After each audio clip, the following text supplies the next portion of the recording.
In this presentation, I'll be covering eating disorders, focusing on anorexia, bulimia, and binge eating disorders. Eating disorders are the deadliest out of all psychological disorders, with high rates of deaths coming directly from the illness. They ruin the body, and in order for these disorders to be treated successfully, they have to be understood that they're disorders of the mind. Here are some scary figures. According to the National Eating Disorder Association, 42% of first or third grade girls want to be thinner. 81% of 10-year-olds are afraid of being fat. And over half of teenage girls and a third of teenage boys have used troubling weight control methods such as skipping meals, fasting, smoking, vomiting, and taking laxatives. The rate of new cases of eating disorders in the Western culture has been increasing since the 1950s. Today in the U.S., an estimated amount of 20 million women and 10 million men have suffered from a clinically significant disorder in some point in their lives. To get this straight, we're not talking about simple dieting or lifestyle choices that come with vanity. Eating disorders are psychological illnesses that come with serious consequences. They tend to fall into three categories: anorexia, bulimia, and binge eating disorder. Those suffering from anorexia nervosa, oftentimes an adolescent female, essentially maintains a starving diet and eventually leading to an abnormally low body weight. Anorexia can start off as a normal diet that eventually spirals out of control from an obsession of losing body weight all at the same time while feeling overweight. There are two subtypes of anorexia. The first involves restriction, which oftentimes consists of low-calorie diet and excessive exercising. The second type is binge purge subtype, which involves episodes of binge eating followed by restriction behavior.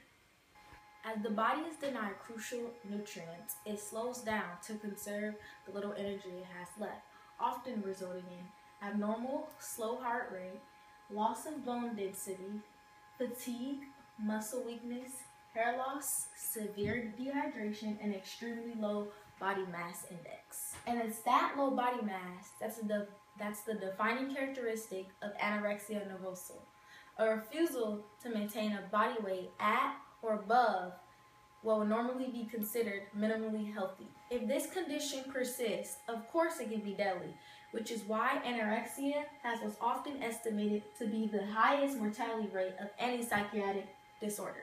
Mortality rates associated with major depression or PTSD or schizophrenia tend to be the result of secondary behaviors such as suicide. But with anorexia, the mortality rate is extremely high because people can die as a direct result of extreme weight loss and physiological damage. Bulimia nervosa. People with bulimia tend to maintain an apparently normal or at least minimally healthy body weight, which alternates between binge eating with purging or fasting, which usually involves laxatives or vomiting. A bulimic body may not be as obviously underweight as an anorexic one, but that addictive cycle of binging and purging can lead to a lot of damage in the digestive system, including irregular heartbeats, inflammation of esophagus and mouth, tooth decay and staining, irregular bowel movements, peptic ulcers, pancreatitis, and other organ damage. The third category is binge eating disorder, which is marked by significant binge eating followed by emotional distress, feelings of lack of control, disgust, or guilt without purging or fasting. These disorders, anorexia, bulimia, and binge eating, are often predictive indicators of a person's feelings of low self-worth, a need to be perfect, falling short of expectations, and concern of other people's perception. Although the prevalence of bulimia and binge eating are similar among ethnic groups in the U.S., anorexia is much more common in white women in higher socioeconomic classes. But the prevalence of these disorders are rising in men too. Today, in between 10 and 20% of people diagnosed with disorders are men pressured to attain the idea of a perfect body that they have set for themselves. Genetics, environment, family factors, behavioral modeling, and learning processes all can contribute to the basis of these eating disorders. Eating disorders are serious business, they are treatable and perhaps even preventable.